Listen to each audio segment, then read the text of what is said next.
Hello friends, कैसे हैं आप। आपके लिए फिर मैं लेकर आया हूं बहुत दिनों बाद एक शानदार रेसिपी जिसमें हम बनाने जा रहे हैं राजस्थान की एक फेवरेट डेज़र्ट।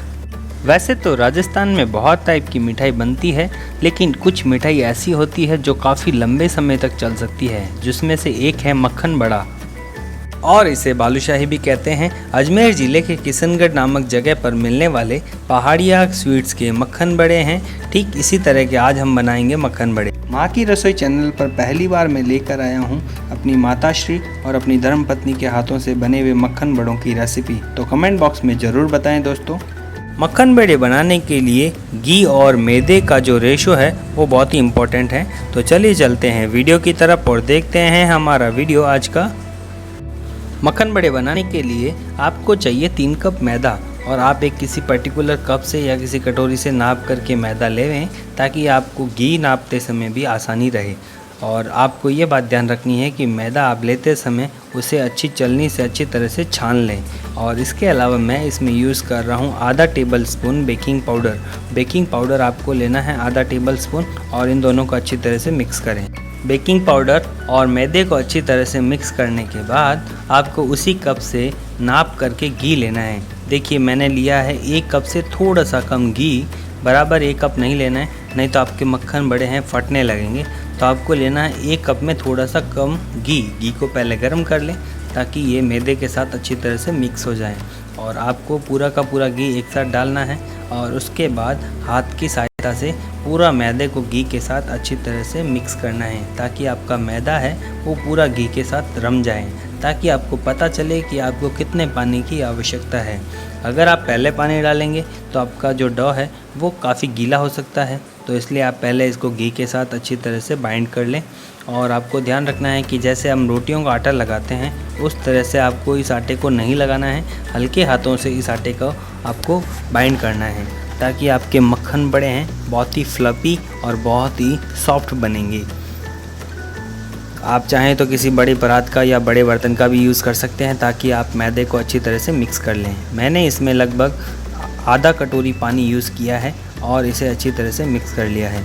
तो आप देख सकते हैं आपकी आवश्यकता के अनुसार आपको पानी ऐड करना है, धीरे धीरे पानी डालना है, एक साथ आपको पानी नहीं ऐड करना है।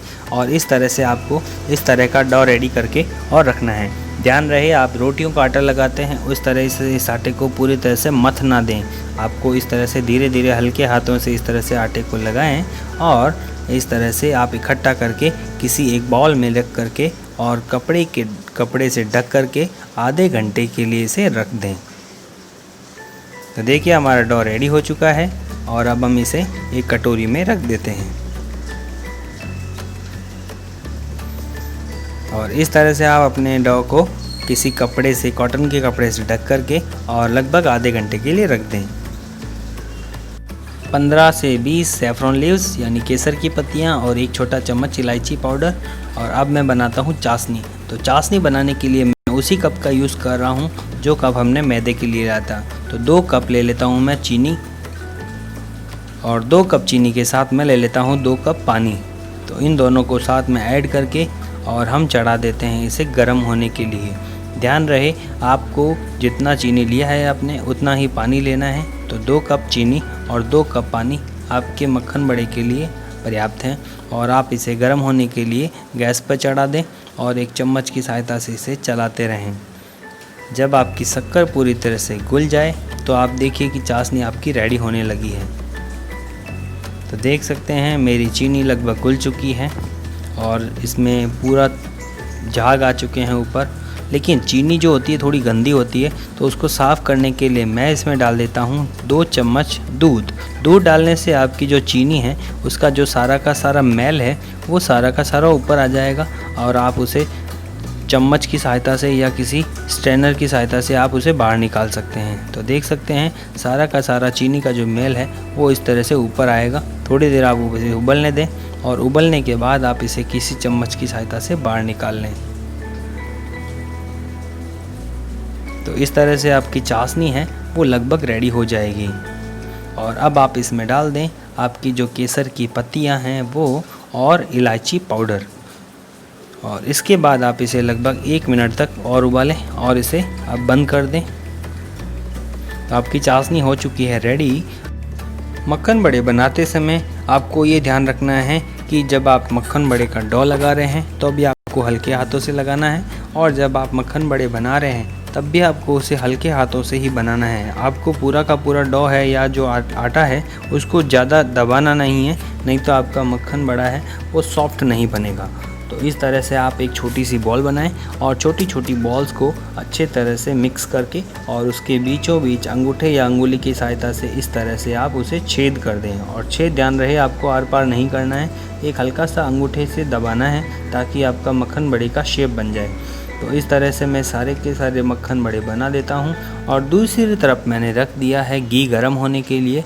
जब तक आपका घी एक बार गर्म नहीं होता है तब तक आप उसे हाई फ्लेम पर उसे गर्म करें, और जब आपका घी गर्म हो जाए तब आप उसकी फ्लेम है एकदम लो कर दें ताकि आपके मक्खन बड़े हैं डालते ही ऊपर की जो ऊपर सतह हैं वो ज़्यादा डार्क ना हो और वो जले ना। तो इसलिए आपको जब तक हमारा घी पूरी तरह से गर्म हुआ तब तक हमने मक्खन बड़े बना करके एक प्लेट में रख लिए हैं। और अब हम इसे कर लेते हैं फ्राई। और फ्राई होने के लिए मैंने एक तरफ से पूरा घी गर्म करके और एकदम लो फ्लेम आंच पर अब इसे धीरे धीरे मक्खन बड़ों को इसमें डाल दिया है। देख सकते हैं मैंने ज़्यादा घी नहीं लिया है, जहाँ तक कि मक्खन बड़े डूब जाएं उतना ही घी मैंने यूज़ किया है। और आप चपटी कढ़ाई का यूज़ करें, आप चाहे तो फ्राइंग पैन का भी यूज़ कर सकते हैं। तो इस तरह से आप घी में इसे मीडियम फ्लेम आंच पर या एकदम लो फ्लेम आंच पर आप इसे पकाते रहें। और ध्यान रहे आपका जो मक्खन बड़ा है उसको आपको पलटना भी है ताकि आपका मक्खन बड़ा एक तरफ से ना सिके।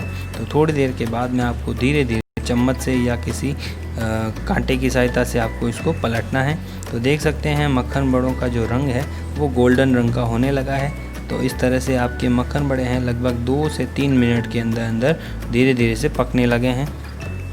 और इन्हें एकदम लो फ्लेम आंच पर पकाएं ताकि आपका मक्खन बड़ा है वो ऊपरी सतह से ज़्यादा डार्क ना हो, क्योंकि ऊपरी सतह से जो मक्खन बड़ा है वो एकदम लाइट रंग का होगा तो उतना ही अच्छा लगेगा। तो इस तरह से आप मक्खन बड़ों को घी में पकाएं। आप चाहें तो तेल का भी यूज़ कर सकते हैं, लेकिन जो मिठाई है मक्खन बड़ा वो घी में ही अच्छी लगती है। ट्रेडिशनल रूप से देखा जाए तो सारी मिठाइयाँ घी में ही बननी चाहिए, लेकिन आप चाहें तो उसकी जगह तेल का यूज़ कर सकते हैं या फिर आप वनस्पति का भी यूज़ कर सकते हैं। तो इस तरह से आप इसे पलटते रहें। मक्खन बड़े या बालूशाही को फ्राई करने के लिए आपको बिल्कुल लो फ्लेम आंच का यूज़ करना है ताकि आपके मक्खन बड़े हैं अंदर से अच्छी तरह से पकें। तो आपको इस तरह से 5 से 7 मिनट तक मक्खन बड़ों को पकाना है। जब आपके मक्खन बड़े हैं गोल्डन रंग के हो जाएं तब आपको उनको शिफ्ट करना है चाशनी में। तो आपकी जो चाशनी है ठंडी हो गई है, उन ठंडी चाशनी में आपको मक्खन बड़ों को डायरेक्ट डालना है और चम्मच की सहायता से इनको धीरे से चाशनी में थोड़ी देर के लिए दबा के और उन्हें ऊपर तैरते रहने देना है। अब हम चलते हैं प्लेटिंग की तरफ। प्लेटिंग के लिए मैं यूज़ कर रहा हूँ बारीक कटा हुआ पिस्ता, और पिस्ता को मैंने काट करके इस तरह से प्लेट में सजा दिया है और उसके ऊपर रख देता हूँ मैं गर्मा गर्म बालूशाही यानी मक्खन बड़ा। और इस मक्खन बड़े के ऊपर मैं यूज़ करूँगा एक सैफरन की लीव्स और 2 बारीक कटे हुए पिस्ता। तो इस तरह से इनके ऊपर मैं रख देता हूँ पिस्ता के कुछ 2 पीसेस और एक सैफरन की लीव्स। सैफरन की लीव्स आपने चाशनी में यूज़ की थी वो वापस यूज़ कर सकते हैं ताकि बार बार दूसरा सैफरन नहीं लेना पड़े। तो इस तरह से आपने अपने सारे के सारे जो मक्खन बड़े हैं वो गार्निश कर दिए हैं और इसे आप स्टोर कर सकते हैं लगभग 10 से 12 दिन तक। तो देख सकते हैं आप बिल्कुल हलवाई के बनाए हुए जैसे मक्खन बड़े हमने बना लिए हैं घर पे और बहुत ही आसानी के साथ। तो आप भी इसे घर पे ज़रूर ट्राई करें दोस्तों।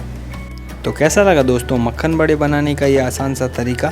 आप घर पे इसे ज़रूर ट्राई करें और इसे आप अपने सगे संबंधियों या दोस्तों तक ज़रूर पहुंचाएं। अगर आपने हमारा चैनल अब तक सब्सक्राइब नहीं किया है तो दोस्तों इसे सब्सक्राइब करें और दूसरे लोगों तक इस वीडियो को पहुंचाने के लिए इसे आप शेयर ज़रूर करें ताकि इसे देख